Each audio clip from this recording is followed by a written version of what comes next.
Participe conosco ao vivo no estudo desta lição em nossa escola sabatina online, todos os sábados às 9 da manhã pelo Zoom. No final deste vídeo, veja como participar. Você é o nosso convidado. Olá! Seja bem-vindo a mais um estudo da lição de Escola Sabatina. É um prazer ter você aqui conosco. Na lição de hoje, temos por título Amor Genuíno pelo Errante. E o verso áureo diz: que pregues a palavra, instes a tempo e fora de tempo, redarguas, repreendas, exortes com toda longanimidade e doutrina, que está em 2 Timóteo 4, versículo 2. Então, esse texto, ao decorrer da lição, veremos a importância dessa obra do ministério de corrigir os erros, ainda que seja com toda a longanimidade e doutrina, é necessário repreensões, exortações e assim por diante. Na realidade, esse é o dever de cada membro da igreja, uma vez que lá em Mateus 18, nós encontramos então a questão de irmos ao nosso irmão. E se nós já conseguirmos resolver nesse círculo menor o problema, ok. Se não resolver, vá com 2 ou 3 irmãos juntamente. E depois, por fim, levar o caso à igreja, caso não haja resolução. Então, o próprio ministério, antes de ser acionado, digamos assim, pode o problema ser resolvido pelos próprios irmãos de fé ao desempenhar esse papel de amor fraternal que vamos estudar hoje. A primeira pergunta nos diz assim: manifestaremos amor cristão se deixarmos o errante prosseguir em sua trajetória degradante sem darmos advertência? No livro Desejado de Todas as Nações, página 462, nos diz o seguinte: não é seguidor de Cristo aquele que, desviando os olhos, se afasta do transviado, deixando sem advertência prosseguir em sua degradante carreira. Os que são mais prontos a acusar a outros e zelosos em os levar à justiça são frequentemente em sua própria vida mais culpados que eles. Os homens aborrecem o pecador, ao passo que amam o pecado. Cristo aborrece o pecado, mas ama o pecador. Será esse o espírito de todos quantos o seguem? O amor cristão é tardio em censurar, pronto a perceber o arrependimento, pronto a perdoar, a animar, a pôr o transviado na vereda da santidade e a nela firmar-lhe os pés. Então é necessário repreender o pecado, mas, como diz aqui, Cristo odeia o pecado, mas ama o pecador. Deve ser feito então com amor por essa pessoa, aborrecendo o pecado, mas não o pecador que cometeu o pecado. Mas também não pode seguir sem dar advertência a esse erro. Isso não é genuíno amor, como vimos. Se você ama aquela pessoa de fato, você não quer ver ela num caminho degradante, descendente para o mal, mas sim que ela possa corrigir a sua trajetória e voltar ao caminho de Deus. Então, portanto, aqui nós estamos vendo que amor não é simplesmente condescendência para com tudo. Se você tem princípios inegociáveis, eternos, e você tem a convicção do que é o bom, o que é o mal, o que é o certo, o que é errado, de fato, você procurará auxiliar então essa pessoa para que ela não siga por essa trajetória que lá na frente vai ter consequências, mesmo aqui nesse mundo já haverá consequências negativas. Passamos à segunda pergunta. Que receio o apóstolo Paulo tinha quanto à atuação do jovem ministro Timóteo? Atos dos Apóstolos, página 513, declara: temendo que a disposição branda e condescendente de Timóteo pudesse levá-lo a esquivar-se de uma parte essencial de sua obra, Paulo exorta a ser fiel em reprovar o pecado e a repreender mesmo com firmeza os que fossem culpados de males graves. Contudo, devia fazê-lo com toda a longanimidade e doutrina. Devia ele revelar a paciência e o amor de Cristo, tornando claras suas reprovações e reforçando-as pelas verdades da palavra. Anteriormente já comentamos dessa necessidade de autoridade dentro da igreja. Ela não simplesmente impõe a sua vontade particular, mas aquilo que ela for repreender, exigir, admoestar, seja de acordo com assim diz a Escritura, assim diz o Senhor. Se não for com essa comprovação de que o ato da pessoa é errado de fato, vai simplesmente uma autoridade humana querendo mandar em outra pessoa, e não deve ser assim. Então realmente é necessário, como falou aqui, dar a clara reprovação em amor e reforçar pelas verdades da palavra. Mas então que receio o apóstolo Paulo tinha com aquele jovem ministro Timóteo? Então era justamente porque ele era brando demais, né? E Timóteo viu que às vezes ele poderia então titubear na hora de repreender alguém, de ser correto nesse sentido. Então foi esse o conselho de Paulo a Timóteo. Por isso que nós devemos conhecer as nossas tendências. Então Paulo viu a tendência de Timóteo, que era brando, que é uma coisa boa, né? Mas ele poderia, na hora da dificuldade, não seguir corretamente por conta dessa tendência que ele tinha. Por isso é importante conhecer as nossas tendências para vir a equilibrar tanto um lado quanto o outro. Sim, comentamos sobre isso também anteriormente, da linha tênue entre o vício e a virtude. E também já estudamos algumas vezes sobre como é importante uma dupla missionária com características, personalidades diferentes. Temos aí essa questão, falando de Paulo e Timóteo, eles eram diferentes de personalidade. Temos aí Lutero e Melanchthon na história, temos a questão de Pedro e João também, vários exemplos que dava certo essa parceria justamente porque não seria um incitando o outro mais a uma ação enérgica ou ambos ficando numa condição muito tímida, muito cautelosa, que não houvesse um desenvolvimento. Então, essa mistura de personalidades, Deus sempre tem procurado, de maneira providencial, juntar essas pessoas e assim a obra avança em maior equilíbrio. Exatamente. Na falta de uma pessoa equilibrada, não é mesmo? Sim. A terceira pergunta diz assim: é tarefa fácil odiar e reprovar o pecado e ao mesmo tempo ter compaixão para com o pecador? Do que devemos nos guardar? Ao mesmo tempo, o que não podemos perder de vista?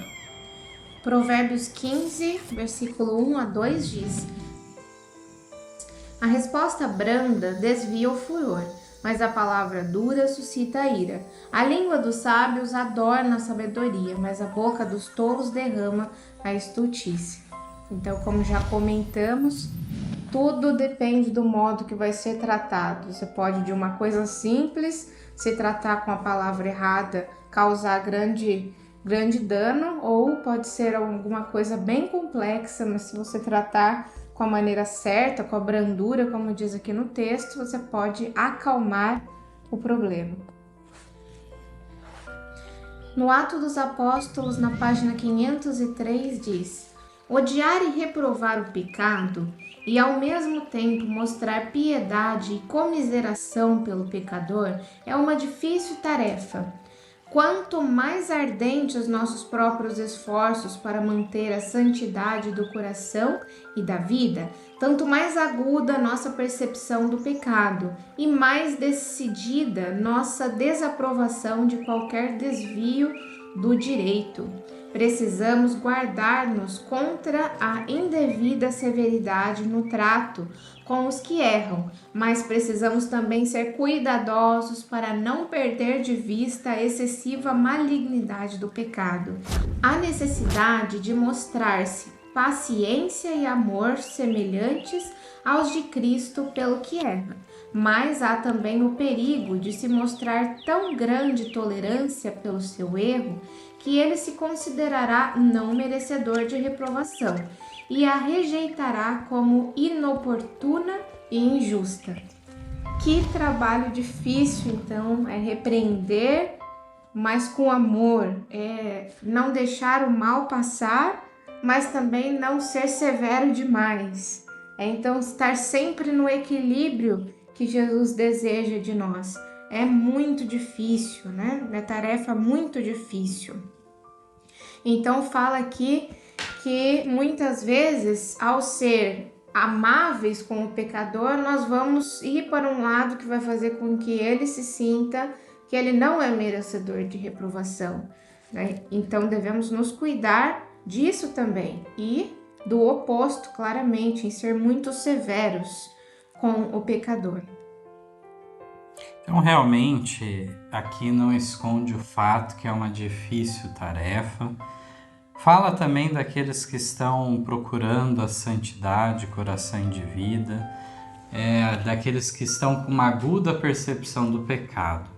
E diz que para esses, então, começa a ser mais sensível a sua natureza para qualquer tipo de desvio da verdade, do direito, do bem. E dessa maneira, a pessoa corre o risco de tomar uma posição farisaica. Não quer dizer que ter essa sensibilidade é farisaísmo. De fato, à medida que a gente se afasta do pecado, qualquer contato com o pecado se torna aflitivo para nós, à medida quanto mais nos isolamos.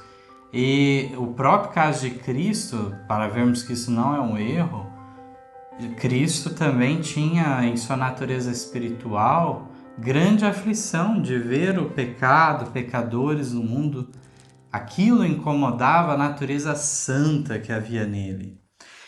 No entanto, aqui diz para se cuidar, de indevida severidade. Porque, de fato, por mais que a gente esteja buscando e sendo bem-sucedido até mesmo nesse trabalho de santificação em nossa vida, ainda temos muito em comum com nossos irmãos e devemos reconhecer isso. Pessoas vão ter diferentes dificuldades, diferentes pontos fracos, mas deve haver um mútuo amor, tolerância, compreensão para realmente entendermos até onde vai a dose de uma advertência, até onde tem que se buscar essa pessoa para restaurá-la com Cristo. Então, realmente, aqui são muitas as recomendações e, inevitavelmente, que cada caso só com a sabedoria do alto para sabermos exatamente como agir. Exatamente. A quarta pergunta diz: de que forma os ministros podem causar grande dano? Então, na continuação, na 504 do Atos dos Apóstolos, declara: os ministros do Evangelho às vezes causam grande dano, permitindo que sua tolerância pelo que erra degenere em intolerância pelos pecados e mesmo participação deles. Assim, são levados a desculpar e passar por alto o que Deus condena, e depois de certo tempo tornam-se tão cegos que chegam a louvar aqueles a quem Deus manda reprovar. Aquele que tem suas percepções espirituais embotadas pela pecaminosa tolerância por aqueles a quem Deus condena, em breve estarão cometendo maior pecado pela severidade e rudeza no trato para com aqueles aos quais Deus aprova. Que inversão de valores, né? Que ponto que chega então esse ministro que primeiro começa com uma tolerância de pecado dentro da igreja, depois começa a participar deles, começa a elogiar os faltosos E claro, por fim, o que vai restar? Se está sendo elogiado o que está em erro, o que está no correto vai ser perseguido internamente na igreja como fanático, extremista e assim por diante. Isso é inevitável. E dessa maneira, então, estão incorrendo num grave pecado e Deus, então, eles terão que prestar contas diante de Deus realmente. A quinta pergunta diz assim: o que mais retarda o progresso da causa de Deus? O que o verdadeiro cristão faz pelos que estão em erro? No Atos dos Apóstolos 549 diz: não é a oposição do mundo o que mais ameaça a Igreja de Cristo. É o mal abrigado no coração dos crentes que acarreta suas mais graves derrotas e mais seguramente retarda o progresso da causa de Deus. Não há maneira mais certa de debilitar a espiritualidade que acariciar a inveja, a suspeita, a crítica e as vis desconfianças. Por outro lado, o mais forte testemunho de haver Deus enviado seu Filho ao mundo é a existência de harmonia e união entre os homens de variados temperamentos que compõem sua igreja. É privilégio dos seguidores de Cristo dar esse testemunho, mas para isso fazer, precisam colocar-se sob o comando de Cristo. O caráter deles precisa conformar-se ao seu caráter e a vontade deles é a sua vontade. E ainda na página 550 diz: o amor divino faz seus mais tocantes apelos ao coração quando requer que manifestemos a mesma terna compaixão que Cristo manifestou. Somente o homem que tem no coração amor altruísta por seus irmãos tem verdadeiro amor a Deus. O verdadeiro cristão não permitirá voluntariamente que a alma em perigo e necessidade prossiga sem advertência e sem ajuda. Ele não se esquivará dos que estão em erro, deixando-os abismarem-se na infelicidade e no desencorajamento, ou caírem no campo de batalha de Satanás. Muito dura essa nota para cada um de nós pensarmos sobre. Então, o que mais retarda o progresso da causa de Deus? São a ameaça do mundo, a oposição daqueles que estão fora da igreja? Não, é aquilo que acontece dentro da própria igreja que causa mais dano. Então, são as críticas, as vis desconfiança, a inveja, a suspeita, isso que é danoso para a causa de Deus, dentro dela muito pior do que o que pode vir de fora. E pergunta o que o verdadeiro cristão faz pelos que estão em erro. Ele não apoia o erro, o verdadeiro cristão, né? Diz que ele não permitirá voluntariamente que a alma em perigo e necessidade prossiga sem advertência e sem ajuda. Ele não vai permitir algo assim. A sexta pergunta: o que se ouve por toda parte? O que não podemos chamar de caridade? Atos dos Apóstolos 554 e 555 nos declaram: necessitais mostrar caridade, é o clamor que se ouve em todos os lugares, principalmente da parte daqueles que professam santificação. Mas a verdadeira caridade é demasiado pura para acobertar um pecado inconfessado. Conquanto devamos amar as almas por quem Cristo morreu, não nos devemos comprometer com o mal. Não nos podemos unir aos rebeldes e chamar a isto caridade. Deus requer de seu povo nessa fase do mundo que permaneça firme pelo direito tanto quanto João, em oposição aos erros que arruinam a alma. O apóstolo ensina que, embora devamos manifestar cortesia cristã, estamos autorizados a tratar em termos claros com o pecado e os pecadores, que isto não está em desarmonia com a verdadeira caridade. Como testemunha de Cristo, João não se empenhou em controvérsia ou em fastidiosos debates. Então, essa parte final da nota tem relação com o tema que será tratado na próxima parte, do perigo dos debates. E aqui diz que João, ele não se preocupou, dedicou tempo para ficar nesses longos, complicados debates sobre pontos da fé. Aqui nos fala realmente do que se ouve por toda parte. Não é diferente em nossa época e foi assim na época de João, pelo que está falando. Onde está o amor? Onde está a caridade? E essas pessoas, muitas vezes, que falam isso, estão querendo também que o pecado se mantenha o quê? Acobertado, sem ser mexido. E esse pecado inconfessado trará o quê? A ruína eterna para a pessoa. E é necessário haver a reprovação. Aqui deixa muito claro para nós ao dizer: não nos podemos unir aos rebeldes e chamar a isto caridade. Então é necessário uma separação do pecado e de pecadores no seio da igreja, de maneira que no seio da igreja haja realmente uma condição em que o pecado aberto, o pecado declarado não seja tolerado em seu meio. Então, o que muitos não sabem é que também o amor também é a reprovação. Se um pai ou uma mãe vê seu filho cometer algo errado e não o corrige, dali vão surgir outras coisas e ele vai sofrer muito no futuro. Exato. A 7ª pergunta diz: ao que é comparada as diferentes personalidades dos membros da igreja?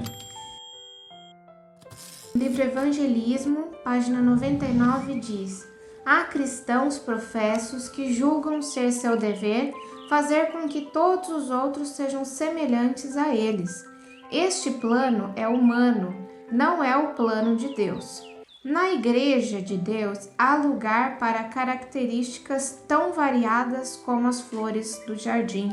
Em seu jardim espiritual há muitas variedades de flores. Diz também no livro Ciência do Bom Viver 485. Não permitamos que nossa sensibilidade seja facilmente ferida. Devemos viver não para vigiar sobre a nossa sensibilidade ou reputação, mas para salvar almas. Quando estamos interessados na salvação das pessoas, deixamos de pensar nas pequenas diferenças que possam levantar-se entre uns e outros na associação mútua. Que lindo! Às vezes nós pensamos que queremos ver no outro aquilo que nós sentimos, a forma como nós falamos, a forma como nós agimos, e quando nós não vemos isso no outro, nós achamos que ele está errado. Mas aqui diz que esse é um plano humano, que na Igreja de Deus tem lugar para diferentes pessoas, assim como diferentes flores. Cada uma Deus fez da sua forma única, então cada pessoa é única também. Algumas vão agir de formas diferentes, mas quando todos estão empenhados na obra de salvar almas, vão ser insignificantes essas diferenças pequenas que existem entre eles. Eu creio que essa segunda nota é muito relevante em nosso tempo, onde as pessoas muitas vezes estão com uma sensibilidade extrema a qualquer contrariedade, a qualquer adversidade. E aqui diz: não permitamos que nossa sensibilidade seja facilmente ferida. Devemos viver não para vigiar sobre a nossa sensibilidade ou reputação, mas para salvar almas. Então é necessário deixar de lado um certo orgulho próprio. Encontramos aqui o fato de que no contato com outras pessoas teremos o que aprender com elas. Se você fica fechado no exclusivismo particular seu, sem aprender pontos que você aprenderia com essas pessoas. Por outro lado, aqueles que têm um desenvolvimento de caráter que pode ser de uma pessoa dominadora, tirânica, pode querer impor para todos sejam igual a ele.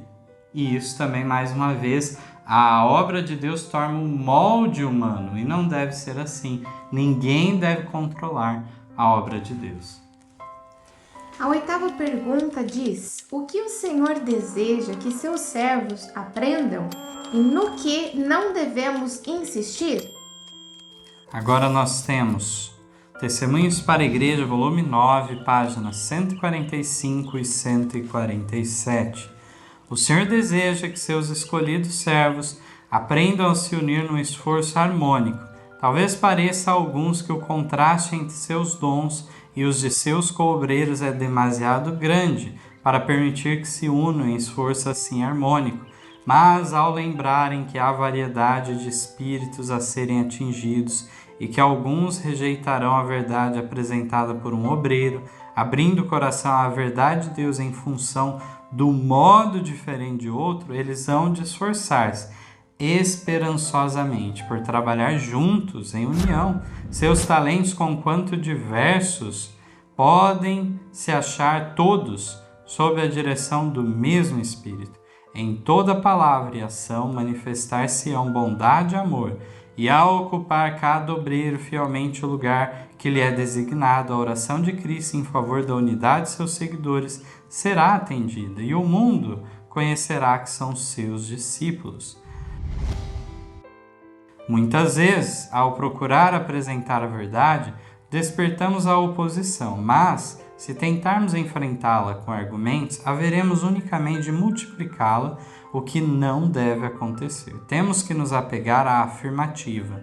Anjos de Deus nos observam e sabem como impressionar aqueles cuja oposição nos recusamos a enfrentar com argumentos. Não insistamos nos pontos negativos das questões que surgem, mas reunamos na mente verdades afirmativas, aí fixando-as mediante muito estudo, fervorosa oração e entrega do coração. Então aqui são dados vários conselhos e o que o Senhor deseja que seus servos aprendam. Realmente aqui nos fala de um esforço harmônico, mesmo pessoas de diferente educação, cultura, personalidade, talentos, mas devem ser unidos na igreja. E dessa maneira diz que alguém pode ser bem-sucedido com determinada alma que o outro não conseguiria apresentar a verdade daquela forma. Então é interessante essa variedade para atingir variadas classes de pessoas também. Exatamente. E no que não devemos insistir é realmente em ficar num embate infinito em relação àqueles que sempre vão trazer novas objeções em relação à verdade. E não devemos nos tornar especialistas no erro, mas sim especialistas na verdade. Então agora, 9ª pergunta: o que devemos desprezar? No livro Evangelismo 179 diz: não devemos adular o mundo nem pedir-lhes perdão por ter que dizer-lhe a verdade. Devemos desprezar toda dissimulação. Arvorai vossa bandeira para pelejar pela causa dos homens e dos anjos. Entenda-se que os adventistas do 7º dia não devem fazer acordos. Em vossas opiniões e fé não deve haver a menor aparência de incertezas. O mundo tem o direito de saber justamente o que se pode esperar de todo ser humano inteligente. Então, o que devemos desprezar? Nós devemos desprezar toda dissimulação. Fala que não devemos pedir perdão para o mundo por ter que dizer a verdade. Tem que dizer a verdade e o mundo tem o direito de saber, fala aqui, né? Justamente o que pode esperar de todo ser humano inteligente. Não deve ficar titubeando, com incertezas, tem que ser certo daquilo que você crê. Com certeza aqui nessa nota está sendo combatido também o movimento ecumenista, onde aqui fala: entenda-se que os adventistas do 7º dia não devem fazer acordos. Então isso quer dizer que não pode haver nenhum tipo de cooperação entre igrejas? Em algumas pautas sociais envolvendo a sociedade de modo geral, pode até acontecer, assim como ocorreu na época dos pioneiros. A própria Ellen White, em comum com mulheres de outras igrejas protestantes da época, era uma palestrante também da temperança, do problema das bebidas alcoólicas, do fumo. Tudo isso foi feito, mas isso não envolvia agora renunciar pontos peculiares da fé adventista. E, no entanto, também nós podemos entender que era numa pauta específica que eles se uniram naquilo, e com certeza pode haver algo em nosso tempo.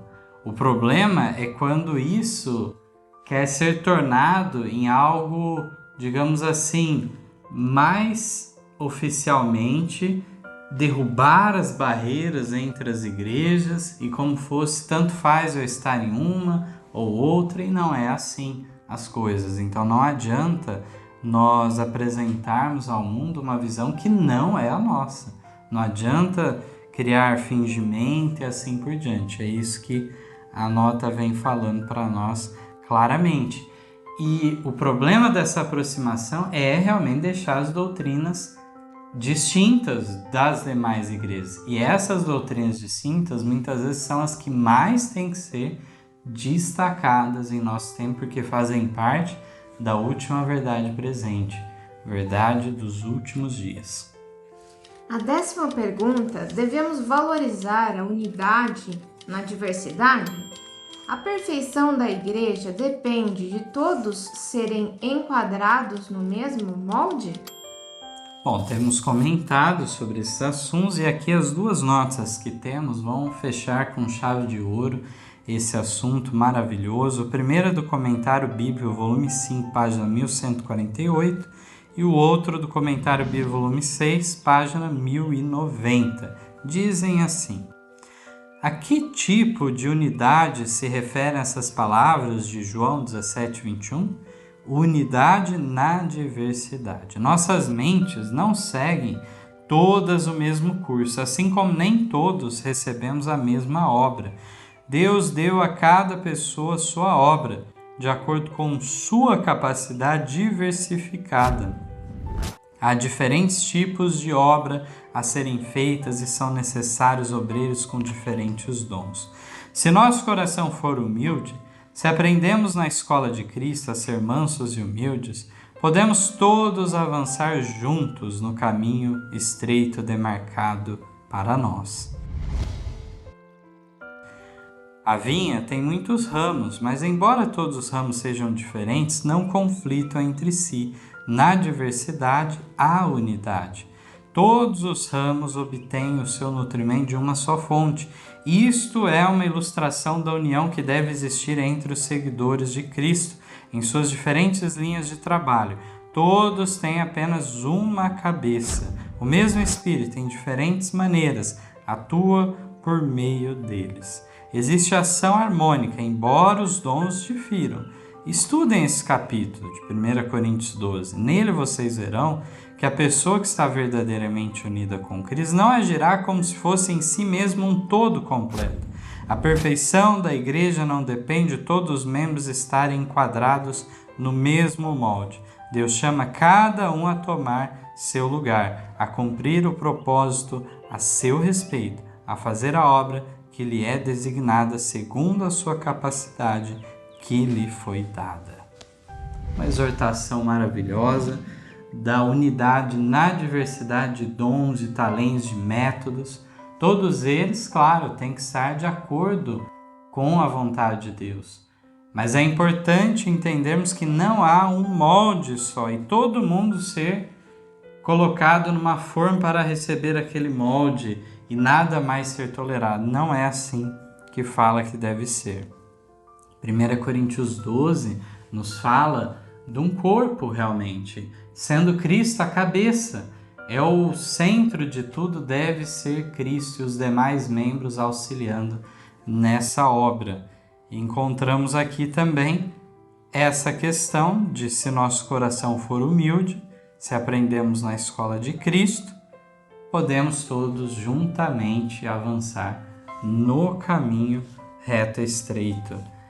Então, realmente aqui nos mostra que quando fala de os discípulos se tornarem um, não está falando de um molde só, que foi explicado muito bem esse ponto lá de João 17, as palavras de Jesus, naquela oração sacerdotal, pouco antes da sua morte, vemos realmente o sentido dessas palavras. E nós encontramos na própria divindade triuna, que é o ponto de referência, a própria unidade então de Jesus com o Pai. Tudo isso nós vemos diferentes funções sendo feitas por cada um em favor da redenção.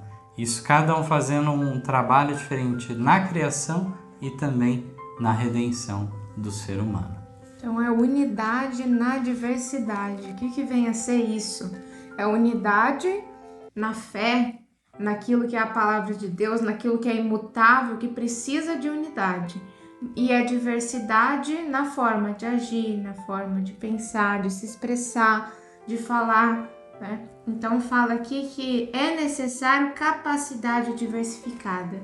Quão tedioso seria se todos fossem iguais e quanto ia acessar só um lado, um lugar de pessoas ou um âmbito de trabalho. Mas como essa diversidade de capacidade, então se consegue uma ampla gama de ação.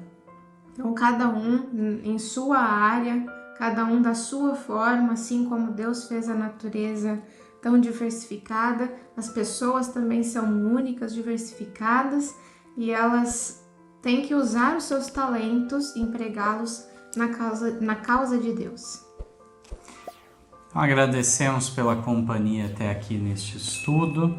Continue acompanhando esses estudos, que cada dia mais tenhamos o desejo de estar em comunhão com a Igreja de Deus e também avançar em santidade em nossas vidas. Amém. Amém. Em nosso site vocês encontrarão estudos, notícias, dicas de saúde, além de todas as nossas lições. Participem conosco através da nossa página no Facebook e assistam todas as nossas lições através do YouTube. Você também pode participar ao vivo das lições da Escola Sabatina todos os sábados a partir das 9 da manhã pelo Zoom. Ligue ou mande uma mensagem para os números de WhatsApp que aparecem na tela e venha estudar conosco. Você é o nosso convidado.